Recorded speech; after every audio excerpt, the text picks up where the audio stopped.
you, everybody, for coming today on a glorious day here. We'll stay warm and keep you active, so shouldn't be an issue. But we've been staff, and when I say staff, that's Danielle and Linda and Rachel and I. We wanted to do a kind of hands-on training with all of you for a couple years, and it just never was able to come to fruition even last time we tried to do this. And so I've been cut down to 5 minutes so that we can do hands-on and not have a cancellation of that piece of it. But basically, the staff this last year, we've always been in a unique position where we are able to see the bigger picture all 5 days, all kids, all people. And that was really highlighted even more this last year because of our bubbles and keeping the numbers down, and staff stepping in from everything from instructor to horse handler, sidewalker, parent confidant. So we really did this last year even more, get some new insight across the board with all of our kids.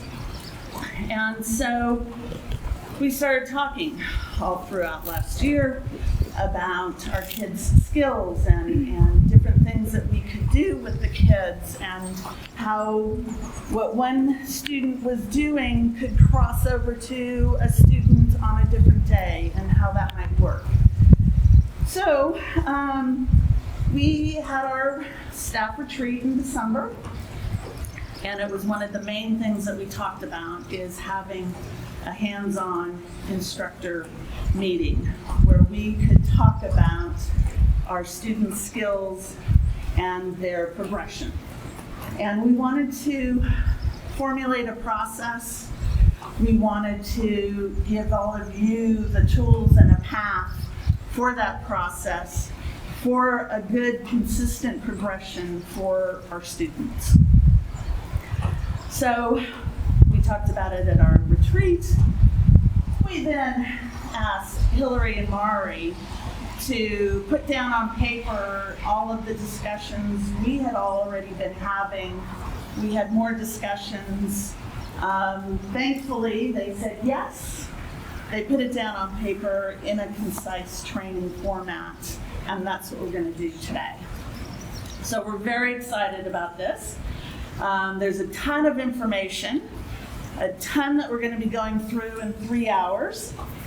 And we want you to gain a lot from this today, from a huge team effort. One of the things also that we're going to talk about is ultimately our students may surpass the skills that we're talking about today. And that's okay. That's great. But then that just means that they can move on to another mainstream barn. And we can then take another student off our waiting list, which is 25 right now for TR. So we can then take another student off our waiting list and give that student all the expertise that we have here today. So that's our thought process. That's the progression. And so we have a lot to cover today. We do have hot water and tea and coffee and all of that. We do want to make sure that even though we haven't seen each other in a long time, we still keep our social distancing, our protocols, everything going on out here. And I guess Hillary, take it away. Okay. What Jean alluded to. Mari and I created a skills progression document, and we're going to go through that briefly this afternoon. The purpose of the skills progression document is to build consistency across all riding instruction at Zen. That is what Jean alluded to, that there were some differences. So the purpose of it is to build consistency. It's also so all of us use the natural aids properly. So your voice, hand, leg, seat, and weight. There's some inconsistencies there. Also, so we're all on the same page of when and how to progress our participants. There's been some inconsistency there as well. And I'm saying consistency again and again. Consistency promotes safety. And it also benefits the participants when they have a substitute instructor, because then we're all teaching similar things and you don't get the big question mark, like, what was that? And also, very importantly, consistency benefits our horses. We have 6 horses, and they all wear halos, but they also are older and they have health issues, and we really need to do our best to keep them as healthy as possible. So I am going to go through this document really quickly, and I'm going to hit on the highlights. Mari's going to hand you out page by page. There are 9 skill progressions, so I'm just going to go through it quickly.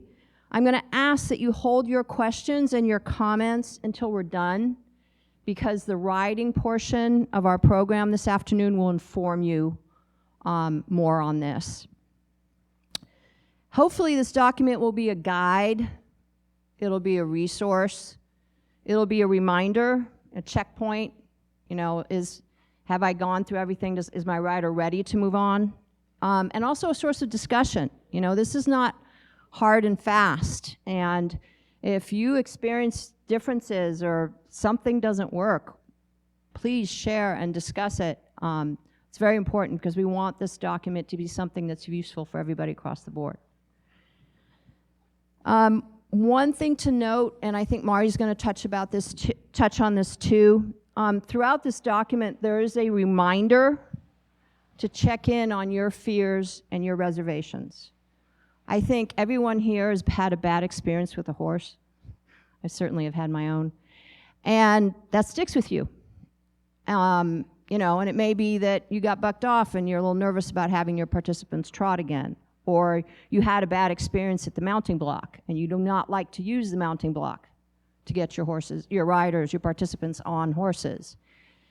And I invite you to check in on that and really do a little soul searching, because you don't want to hold your participants back because you have fears or reservations. And I think it's important to talk through those if you have those. I had a horrible experience, got bucked off a therapeutic horse, ended up with a horrible concussion. And it took me a while to have my participants ride again, or trot again, excuse me. It was rough. But it's about facing that, working through it, and overcoming it. So let's go through the first one. Did you give it out? Okay. So as you can see, the first skill are mounts and dismounts. So the key for those is slow and controlled. None of this is going to come as a surprise to anyone here, but how can we get those mounts and those dismounts to be slow and controlled? So we really need to work with the participants so they're as balanced and as independent as possible. And one of the things that's suggested here is that you can even do a physical practice with your participants at the ramp without a horse. Can they balance on that left leg? Can they lift that right leg over? And then later, can they lift that over the cantle of the saddle, right? And you can do exercises with them. Also, one of the things that Danielle pointed out is we have parents who are very willing to help. So send your participant home with homework. I have a 34-year-old gentleman who's 6'4", and he's as stiff as a board, and he has to do his homework every week. He has to go home and do this, and mom has to report back. So there's an example. And I want to talk a little bit about progression from a ramp to a block mount. You'll see the prerequisites there. And it's what we just talked about. The participant should be able to balance on their left foot, should be able to lift their right leg up and over the horse, including the cantle if they're in a saddle. And then step one is to practice those slow, controlled mounts on the ramp. From the ramp onto the saddle. And then once those mounts are slow and calm and gentle to the horse, move that mount further down the ramp, because your goal is to get to the point where the stirrup is a couple inches above the ramp, because eventually you're going to want your participant to put the foot in the stirrup, right? So get them to practice. You move down the ramp slowly, make sure they're balanced, and then eventually they can put their foot in the stirrup and put their leg over. And once that is slow and controlled, you can move to the block. Now, moving to the block, you have to make sure that they don't have a height challenge, right? If you have a little kid and they have to hike their leg up like this to get their foot in the stirrup, it's not going to work. So then the mounts stay on the ramp until they get a little taller. So all of this is obviously self-evident. I'm seeing a lot of nods, but we're just putting it in writing so we're all on the same page. So let's move to number 2.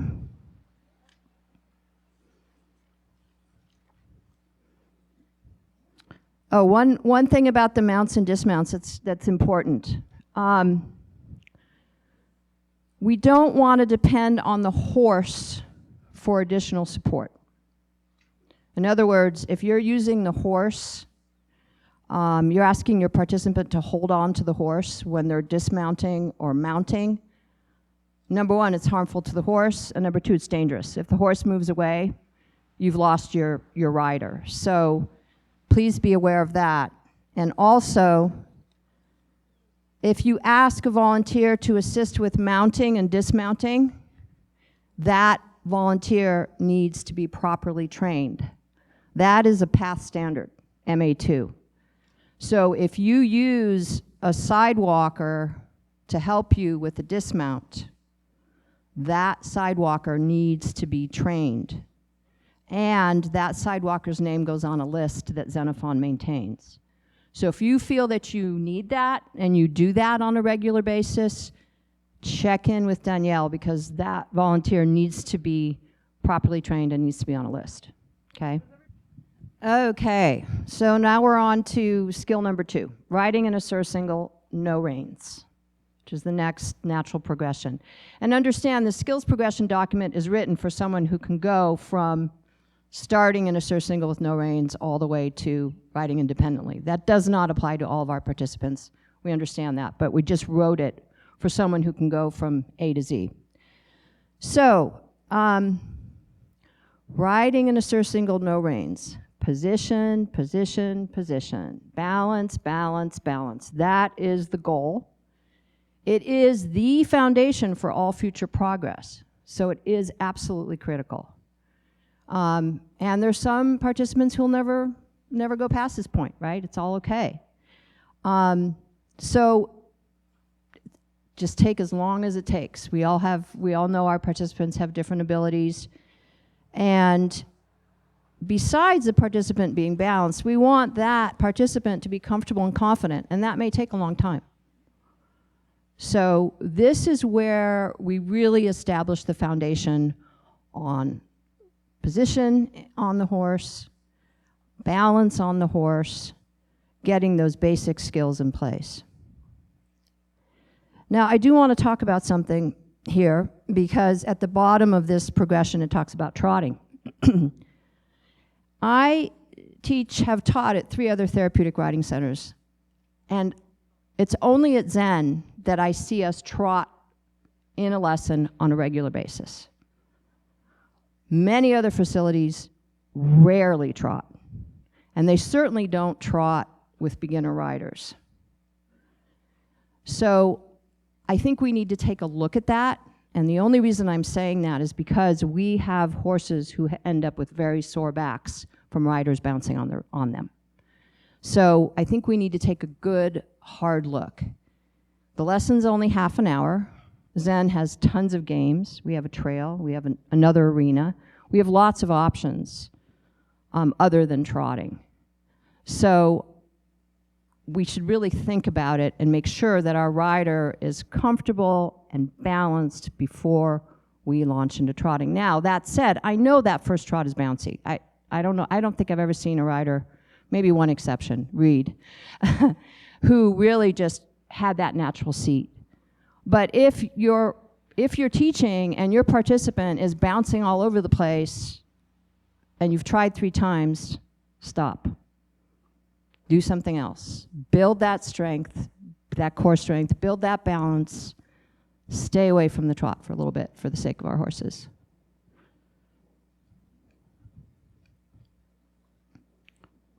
Let me see if I have any more notes on that. Okay, let's go on to skill number 3, which is riding in a surcingle with reins.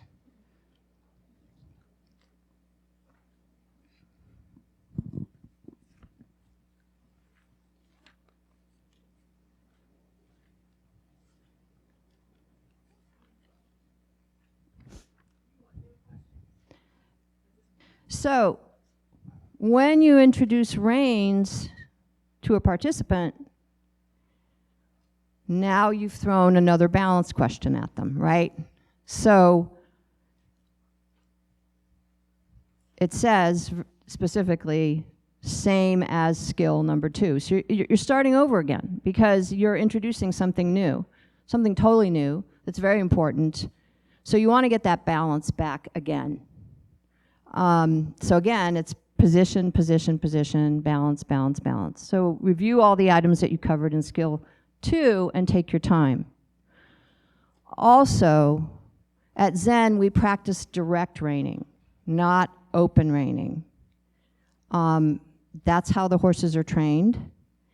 And I have seen some participants where I've subbed use an open rein consistently. So we really do teach direct reining, and Mari will go over that.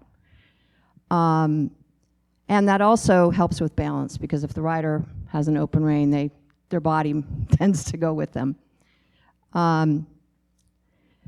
So it's, review of skill number 2, and then really checking in with that hand position and that bent elbow. So bent elbow, straight lower arm, holding ice cream cones. There's been some inconsistency there, so again, check in with that. Okay, we can go on to number 4. Surprise, surprise, number 4 is riding in a saddle. And with stirrups and reins. So, again, you're introducing something that is really throwing the participant off balance. It's a whole new thing, sitting in a saddle. So again, you're reviewing skills 2 and 3. You're reestablishing and solidifying their proper body alignment and their balance in the saddle. And you may need to start without reins. Have them hold on to the pommel strap or onto the pommel. So again, take your time to reestablish that balance, reestablish that comfort level. Now they've got stirrups. Oh, that's something new. Hopefully, you've really worked on their position, so it's easy for them to put their feet in the stirrups. And here is also where body alignment is key. So shoulder, hip, heel, and working on heels down if possible. Now, proper stirrup length is critical, and unfortunately, Mari's going to give you a experience with that later. We're seeing a lot of varying stirrup lengths. So the participants' legs should hang long, and their ankle bone should hit the stirrup. That's a pretty standard start. And it's okay to have longer and shorter, but have a good reason for it. I tend to shorten the stirrups when the riders are practicing 2-point, but I do want them to have that nice long leg and be able to put their heels down. So we've seen a lot of variation in that. So do check in. And also, our riders are growing all the time. So that stirrup length was good last week, but this week all of a sudden looks like they've grown 3 inches and they're in a racing length stirrup. So that is one thing that's been really interesting is you constantly have to check in and make sure that those stirrups are the right length. Okay, let's go on to number 5.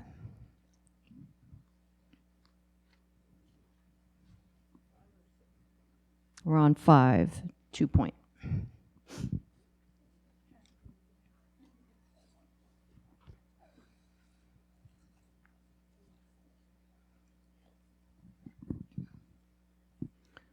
Okay, the 2 point. The reason that we teach it is if you look at the goal, is to strengthen core muscles, work on balance, reinforce leg position, build confidence in the participant in a 2 point as opposed to a 3 point, and build the necessary leg strength to post the trot. If you're ultimately going to go to the posting trot, this is a great step towards it. In terms of building confidence, obviously the participant being up on the horse's neck is a balance issue. There's a lot of confidence gained from being able to ride that 2 point correctly. So what we suggest is that you start at the halt and you break it down into 2 different activities. First, prepare for 2 point, and then second, go into 2 point. And the reason is preparing for 2 point is a multi-step process. And I made the mistake during winter camp to say 2 point, and then there was this mad scramble to shorten reins and throw your arms up, and it was a big mad mess, and then we didn't really have the 2 point. We were kind of lying on our horse's neck. So that's why I suggest breaking it down. So the breakdown is shorten your reins to, you can pick a color of the reins, you can point to the point on the crest where you want the participant to put their hands, or you can even, tie something in the mane if your participant's having trouble. Shorten your reins to X, place your hands up on the crest in fist. Most of the riders do this on the neck, and tell them, you don't want you to stub your fingers, so close your hands around those reins. And then make sure your heels are down. That's really important that those heels are down before they go into 2 point, because if you don't have that, they're going to tip forward or tip back. The other thing that's fun to do is to practice the 2 point on the ground with them, because they have to be able to stay in 2 point. It's not forward, it's not back. And boys love to do this for some reason. So you have to teach them to really squat. So practice preparing for 2 point and then going into 2 point at the halt, and then have them practice different parts in this arena, so you're not constantly going around in a circle. So perhaps part of a long side of the covered arena, then a full long side, then maybe a short side. And then have them practice using their reins. And if you point to a pole and say, go over there and go over 2 points, really interesting. They naturally take their hands off the horse's neck and direct rein. So it's an interesting process to see them do that. So then steering over poles around turns. And when they're performing the sitting trot with only an ankle hold, you may want to try having them trot in 2 point. They seem to really enjoy it. They're not bouncing on the horse. If they're really solid at the walk and they've got their leg underneath them, usually 2 point in trot is fairly easy for them. Okay, let's move on to number 6. The half halt is definitely a subtle aid, but it gives the rider more control over their horse. It teaches them how to rebalance their horse. It certainly creates greater safety as the participant trots more. And they have another tool in their riding toolbox. So it sounds like it is definitely a sophisticated skill. And if, as an instructor, you're not proficient in it, I would suggest that you practice or learn. But it is incredibly effective with riders. And it definitely puts them in much better control of their horse. So, and it's also, it's also a little bit of a safety check for you. So when your rider is trotting more independently, you can say, oh, at least they know how to half halt. At least I can get them to do that. And it makes you feel a little more comfortable about it as well. All right, let's move on to number 7.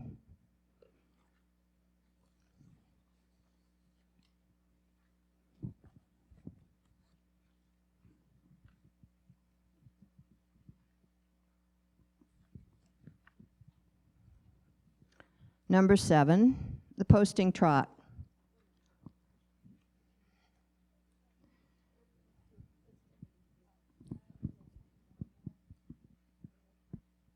Everyone have that? Okay.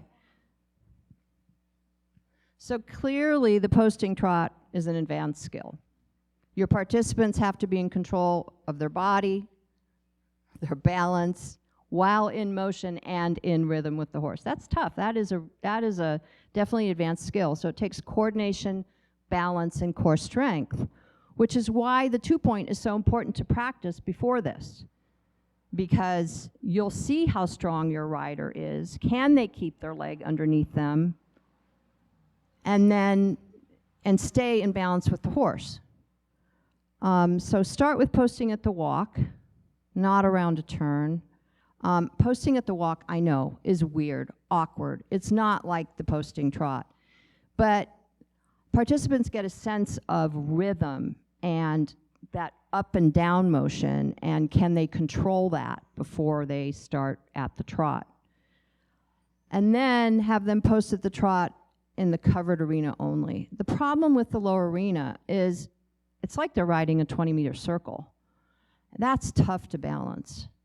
So starting on a long side of this arena going uphill gives them a chance for success.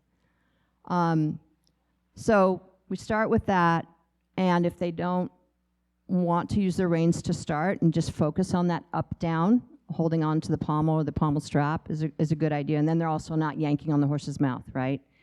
And again, balance and rhythm is key. If the participant's just bouncing along and not making an effort to use their legs or rise in the saddle, then they're not ready for the posting trot. Those that really make that effort after that, probably that first long side, they're kind of like, okay, what am I doing? Then if if we see that, then we know they're ready to do it. And once they're going around a turn in posting trot while holding the reins correctly, we can start introducing the diagonals. And that, again, is a very advanced skill. I understand that. And, you can teach the 2 ways to switch. So down, down, up, or up, up, down, and maybe even go back and forth and have them make it a game. Okay, number 8.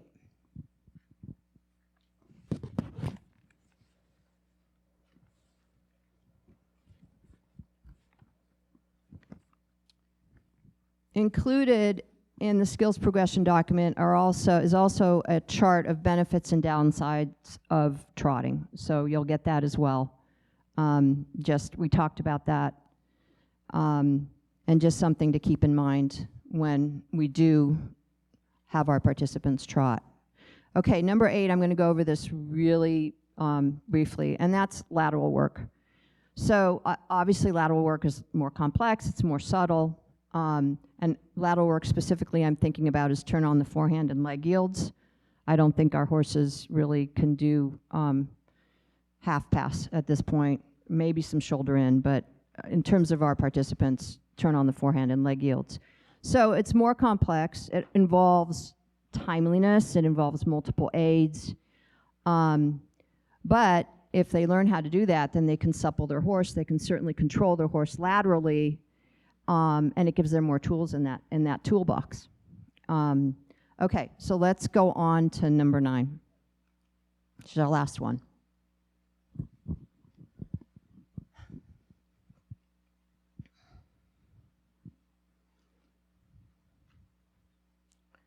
Riding off lead and independent riding.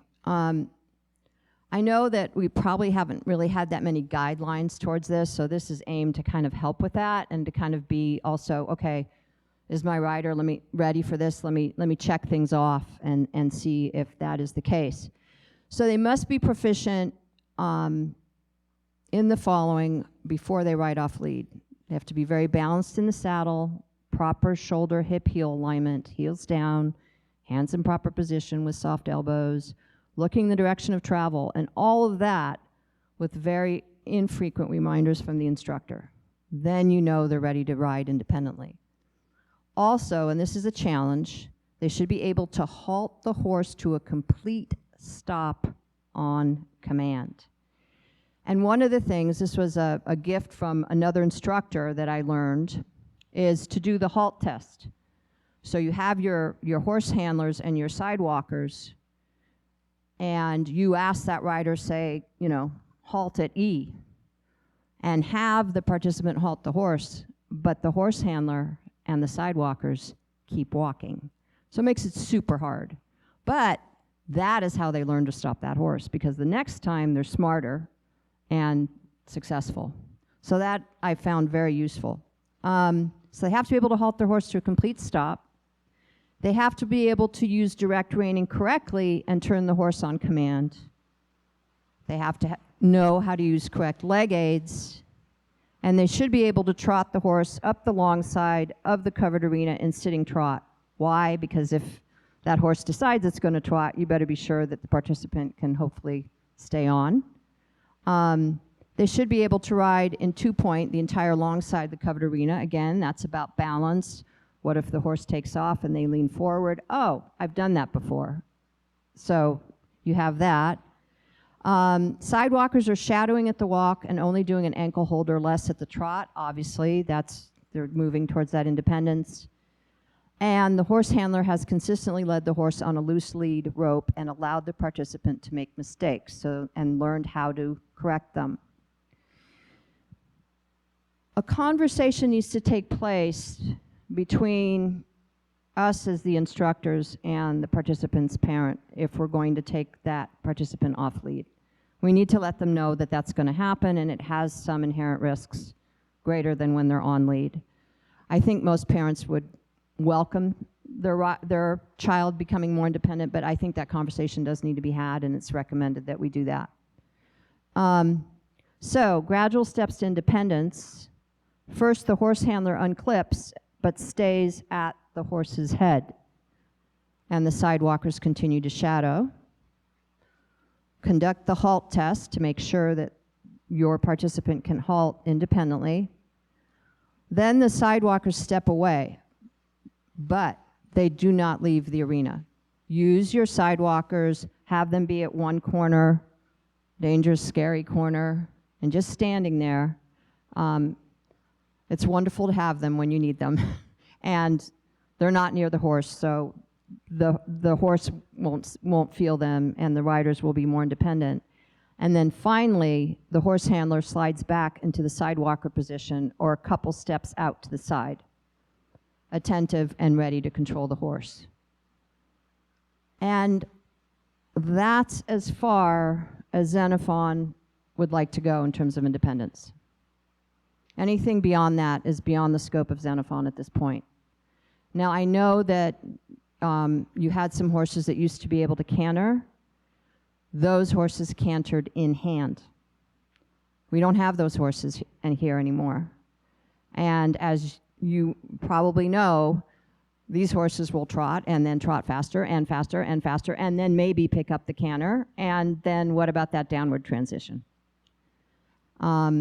So cantering is beyond the scope of Xenophon at this point. We just don't have the horses for it. And we talked about keeping our 6 horses healthy.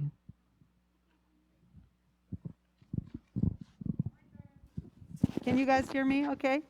So I just, I'm going to take this off for now because I'm far enough away from y'all. But just to reiterate the skills progression, again, the thought behind it, right, is to develop some consistency amongst all of us on how we approach our kids, both from a safety standpoint and a riding skills standpoint. It's a work in progress, and we know probably many questions on this, and we want your input and feedback, and this is something that will be morphed as we go along. So this is just a launch point for this, okay? I want you all realize that, because I'm sure there are a billion questions regarding it, and we'll get into that more. The reason we wanted to hold off a little bit on the questions was because I think some of this practical application that we're going to do about this will make some of these steps a little bit more clear. And that was the reason behind that. I get to talk about body alignment, which I am sure all of us, we're all instructors, right? We know proper body alignment when we're on the horse. So what I'm hoping for today is that I can give you kind of a new perspective on it, so to speak. And I know with some of my dressage students, some of these ideas were really new to them. They had never encountered them in their riding career. So I'm hoping maybe some of this might be new for you guys also. And so I think it actually will be kind of fun. Let me get my tools here. Sorry. I don't have Vanna with me today, so it's all up to me. Okay, we can go to the first slide. So we're going to talk about body alignment, and I'm sure all of you have seen the picture, right, of correct body alignment, which is the head over the shoulders, shoulders are square, you know, the line down through the hip to the heel, right? Well, this is great and would be great if we all had perfectly shaped bodies, which we do not.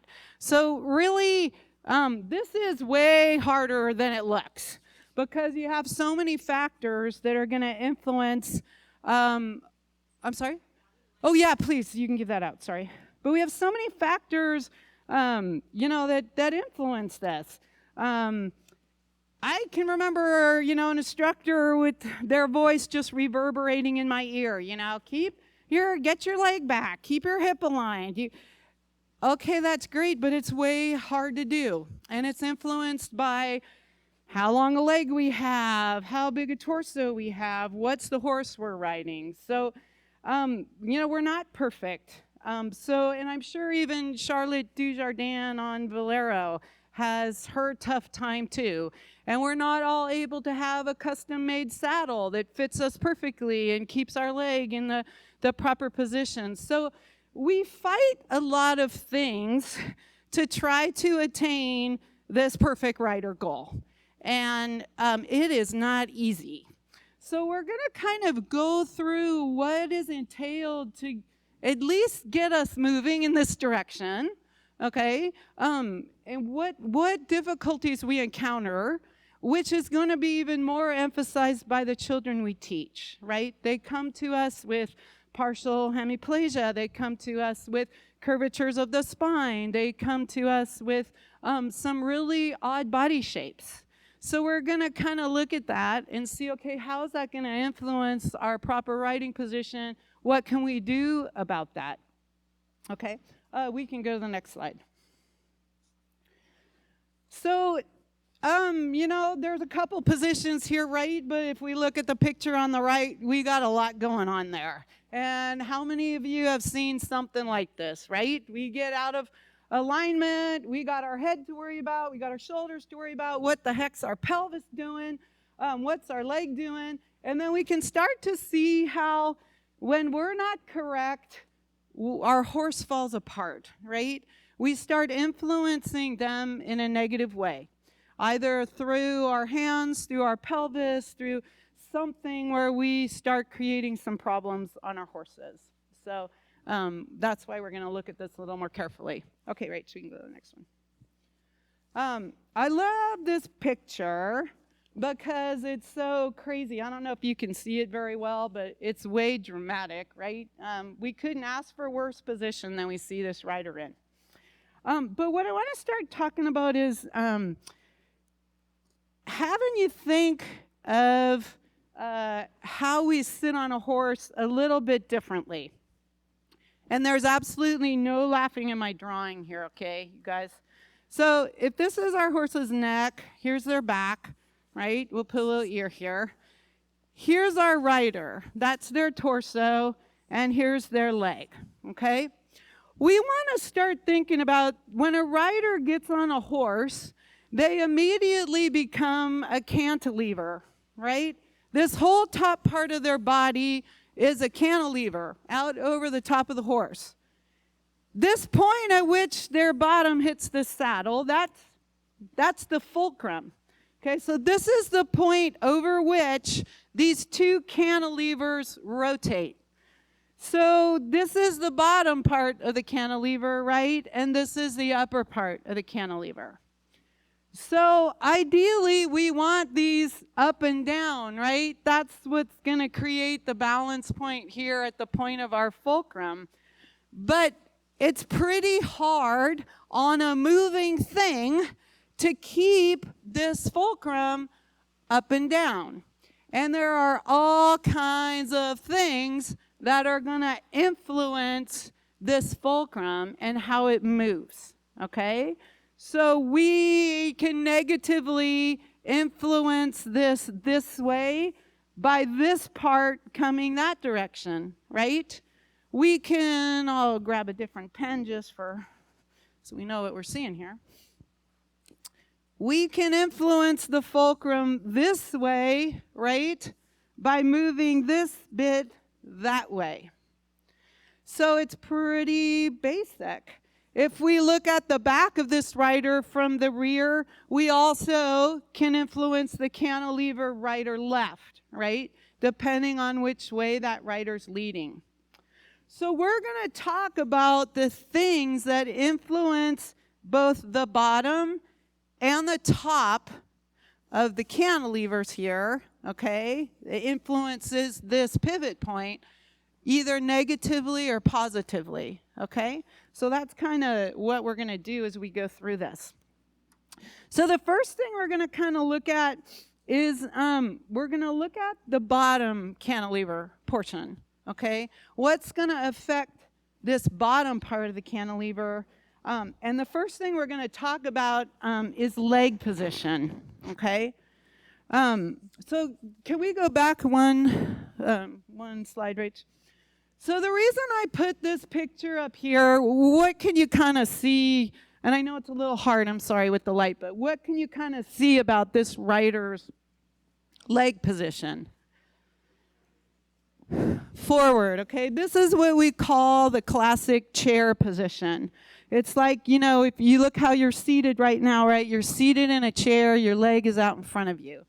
When we get the the leg in this position, what happens to the top of our fulcrum? It leans back, right? So that's why leg position, trying to keep this rider's leg underneath their hip, is so important because it's going to send the balance point of the top of the cantilever backwards, okay? Then what happens to the pelvis when this scenario happens? Exactly, we get an anterior tilt, okay? The pelvis is tilting backwards. That is actually driving the pelvis into the horse, frontwards, right? My pelvis is now driving forward into the horse. What does that tell a horse? At least a horse like Zen horses that are trained to beginning levels of dressage. What's that going to tell them? Sorry, Jen? Go. It's going to tell them to go. So how many of your riders have you asked them to whoa? Their weight goes backwards. It's natural. I'm not saying this should never happen. It does because we're teaching them, right? But just think about that body alignment and what it's telling our mounts. When the whoa happens, the body goes backwards. We're actually driving the pelvis and telling the horse to go at the same time the reins are telling him to stop. Okay? So we got to think about these things and how this fulcrum works, okay, with our leg alignment. Okay, next slide. So I don't know if you can see this very well. Can you guys? Basically, this is the bottom half of a rider sitting on a barrel, okay? What's happening here is that the knee and the toe on the left side are pointing out. and then this leg is in a proper leg position. So you can see what happens, right, when the knee and the toe come out and the leg comes away from the horse, okay? So now we've created some instability here in the bottom part of the fulcrum because it's not against the horse, and we've actually made this leg shorter, which affects the length of the bottom part of the cantilever now. And so we've created instability in this rider. And we know how many riders we've seen who come to us with some physical challenges. This is a normal scenario for them. So can you imagine what happens? This leg comes out. What's going to happen to the pelvis here on this rider? Anyone take a guess? The weight's going to shift to that side. So we're going to be weighting this seat bone, right? Our horse is going to feel that. So what's going to happen is they're probably going to go crooked. They're going to drift off the rail if that seat bone's on the rail, on the rail side of the horse, depending what direction we're going, right? So we're going to negatively influence this horse again. So we have to think about how do we adjust this, right? One idea is we have our sidewalkers help keep that leg in against the horse and down. We can also come to this side. Maybe we shorten this stirrup to put the rider back over the side that creates some difficulty for them so that we can try to even out the pelvis, but then also even out the two parts of the lower cantilever, right, that's being affected by the horse. Does that make sense? Okay. Good. If we look at the leg position, right, we talked about if this leg goes back. How many of you have seen that in our riders where suddenly the leg is back here and up in Ozzy's loin, right? Well, Ozzy really doesn't care for that too very much because it's his loin. But beyond that, what we're now doing to Oz, we're pushing the top of that cantilever forward because the leg's too far back. And now what's happening to that pelvis? So if I push this way because this is traveling that way, what's going to happen to the pelvis? Posterior tilt, right? So now what we're doing, we're telling Ozzy to back up, okay? We've now begun to push him that way, okay? And the whole time we're like, the leader's going, well, he's really slow today. Yep, he sure is, because your rider happens to be pushing you backwards. There's no way in heck I'm getting through this in 5 minutes. Good Lord. All right, so so things to think about, right? What can we do for the rider whose leg is constantly going backwards? Heels down. We can work on activities that might drop their leg down. How many of you have ever done the old ring on the toe, right? Helps. Use your sidewalkers, right? We may have to put a hand behind that heel to encourage that rider to bring their leg down. Again, because every time we change the pelvis, we change the leg, we change the upper body, we're having an influence on the horse, positively or negatively, based on what our rider's trying to do, right? Okay, we talked about knees and toes. We can go on, right, next slide. Okay, so again, I just put this picture up to give you an idea of when we get out of position, or our riders get out of position, how do we negatively influence our horses, okay? Here you can see we start seeing some stress to the neck muscle. We start seeing some stress to the back muscle, okay? Our horses, 2 lessons a day, 5 days a week, that's a lot of negative influence, right? A lot. So we have to be cognizant when we're teaching of our riders' positions, because the overall built up wear and tear on these guys is significant if we're not careful, okay? When we have a rider, we looking at the back of this cantilever, right? Because not only can it go frontwards and backwards, it can go sideways. So if we look at the rider that's sitting crooked, right, we're weighting the pelvis on one side, but that's also going to affect the front of the horse as well. We're going to put pressure points on the withers on either side of that saddle as it gets pulled a little bit off to one side or the other, okay? So we have to keep that in mind as well. Okay, we can go on. So, again, talking about influencing the bottom part of this cantilever, right? Legs too long or legs too short. If our stirrups are too short, okay, what have we done? Sorry. What have we done to the length of the bottom part of the cantilever? We've decreased it. Okay, we've decreased that length. So if we have a tall piece up here and a short piece up here, how hard is it going to be to balance this upper portion? Pretty difficult, right? So we really have to be careful that we don't set these stirrups too short, and we inadvertently as instructors create some balance challenges for our kid because now most of their center of gravity is way too high up above the horse. Okay, so something else to think about. Okay, next. So we're going to touch a little bit on what's going to affect the top of the cantilever. Okay, there's a lot that can go on here, and we can spend a whole day just on this piece.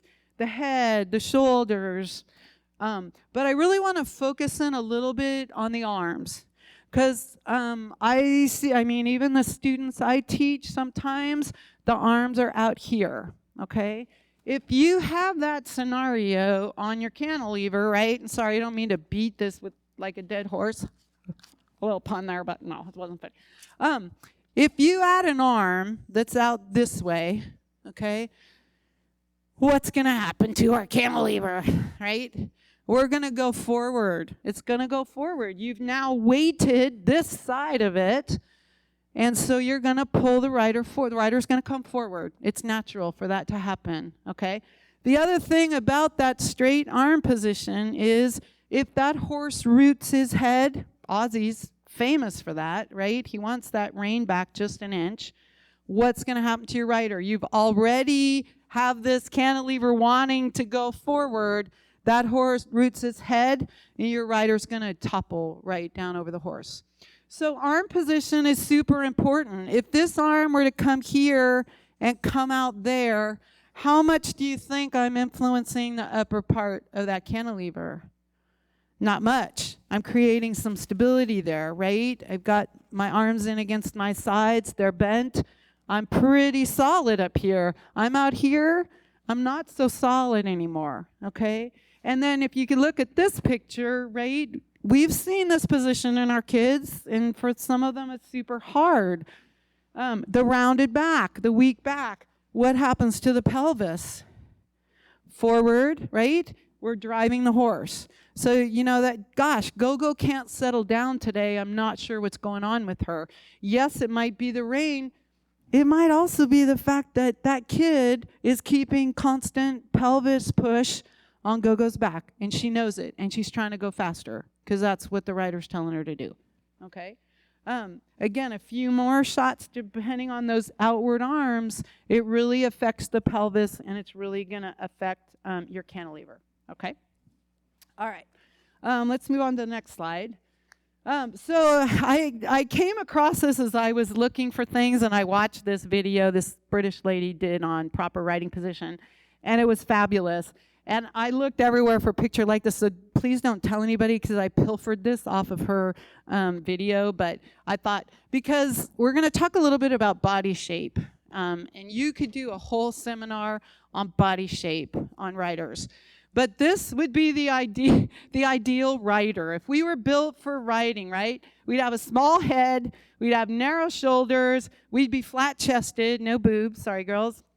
And we'd have relatively short arms with really wide hips and very long legs.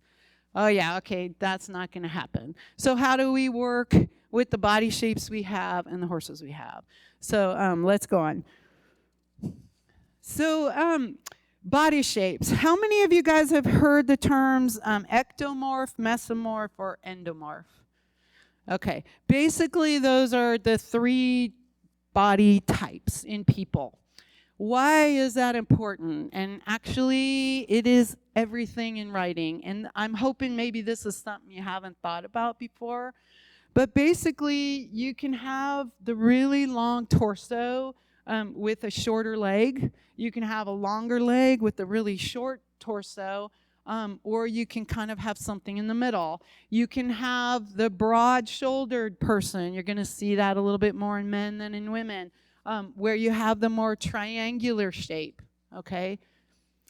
All those are going to affect this fulcrum. If you have a person with a really long torso and a very short leg, what immediately do you think about in terms of the rider from this aspect?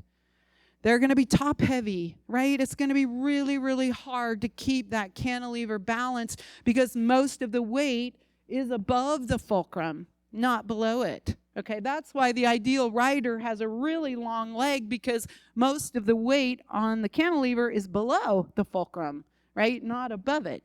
This is the part we're trying to keep quiet. So when we have a long-waisted person with a really short leg, we're already at a disadvantage. So if we took that person, long body, short leg, and we put them on a really round horse, what's going to happen? They're screwed, right? We've just messed them up totally because we've so shortened now this part of the cantilever, the length below the fulcrum here. Wow, it's going to be really hard for that rider to stay upright over the horse, no matter how strong they are, right?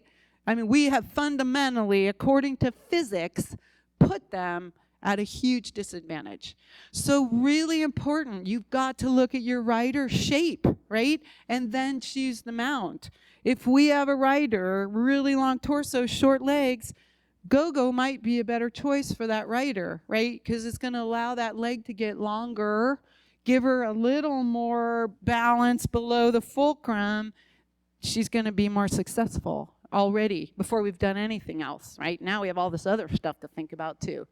Okay, so keep that in mind, right? You have body shape makes a big difference with the horse shape. You got to match those two, or already your rider is at a disadvantage. Okay, let's go on. I'm really having to rush here. Again, we could do a whole seminar, and actually Sandy Webster does do one that just covers body shape and horse shapes and how you fit the two together, and it's pretty cool. So just looking kind of at the role of the pelvis, which we touched on, right? We need a neutral pelvis. And, you know, what I tell my riders is you have this triangular base of support, which is your pubic bone and your 2 seat bones, surface of a saddle, right? That's pretty difficult. So, you know, there are things we have to do to help stabilize those 3 points of contact. And it makes a big difference on the pelvis how we do that. So we use our thighs to stabilize that. We use our stomach muscles. We try to straighten our spine out, because the angle of this pelvis influences the horse either positively or negatively. And so what influences the pelvis a lot? The spine. We see this a lot, hollowed back, right? Changes the angle of the pelvis. Okay, so we have to be careful. Let's go to the next slide, because it's a good one on showing the spines. So these are kind of natural changes in the human spine that we see. They all have names, like there's lordoiceic. I think our PTs in here probably can tell better than I. But anyway, you know, you can get spines where they're more rounded up through the shoulders. That's where you get this really hollowed out lower back, right? You can get some spines that show very little curvature at all. That person's going to have a little more trouble absorbing the swing of the horse.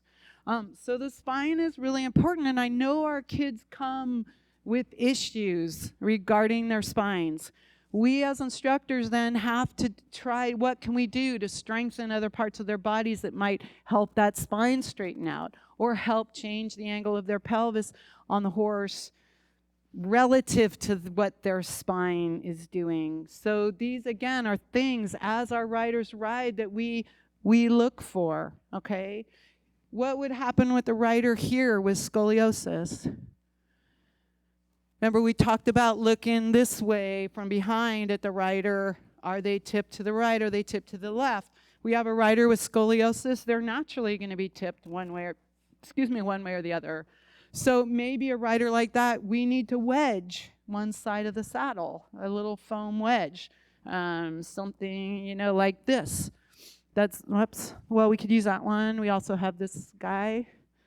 Okay, maybe we wedge them a little bit, put a wedge in under one side that helps even out that pelvic structure for them. Again, all thinking towards how do we get the rider to balance to make riding as easy for them as possible, going against their physical problems. Okay, I think that one was it. Yeah. So kids with special needs, because it's all fine and dandy to talk about all these body positions and alignment. When we know the kids who come to us, they come with already some issues that we will help this, that will make this difficult, right?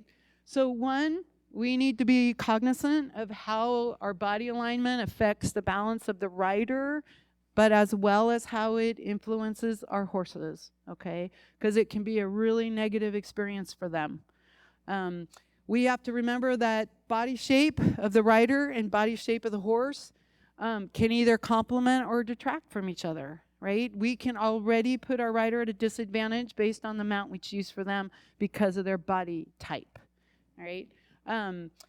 We have to think about our riders are not the average rider, right? So we're facing even more challenges about trying to keep all these different parts straight and balanced over the horse. And there's lots of things we can do, and in the practical, we'll look about what some of those are, okay? And then we have to identify and address what will influence the child's balance and the success of the horse and the rider, okay? Because we can negatively influence that or positively influence that, depending on how aware we're being of all these different aspects of body alignment, okay? Quick and a lot of stuff, but we want to get you onto the practical side, get you up and moving. I know it's freezing. Questions on this, though? Happy to take Lynn's. Uh-huh.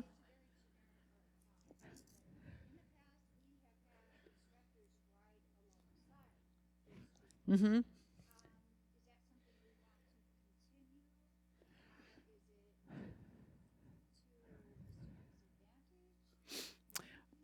I mean, I think it could be. I think that's something we could talk about as a group and decide on. Yeah. I don't see any problem with that. But Laura.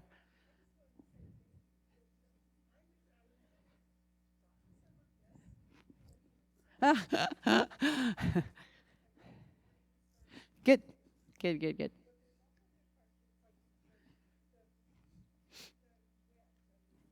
Uh-huh. You can still wedge. Mm-hmm. No, if you're going to the posting trot, you can't. The idea would be to wedge, build up the muscles that they are going to need, and hopefully over time you can either help straighten them out or make them a little stronger on the affected side. So the wedge would just be a temporary tool you would use to try to get the progression there. Does that make sense? Okay. Yep. Any other questions? I know I've gone over, sorry. It just is a lot to cover, but okay, so just quick break. We're gonna bring horses up because we'd like you guys to experience some of this stuff. I always think it makes a difference when we actually can feel a difference. So we're gonna quickly do that. Maybe if we could have some help moving the chairs to the back, and we'll get the screen down so that we can have a clear arena for the horses to come in.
past, we have had instructors ride alongside their students.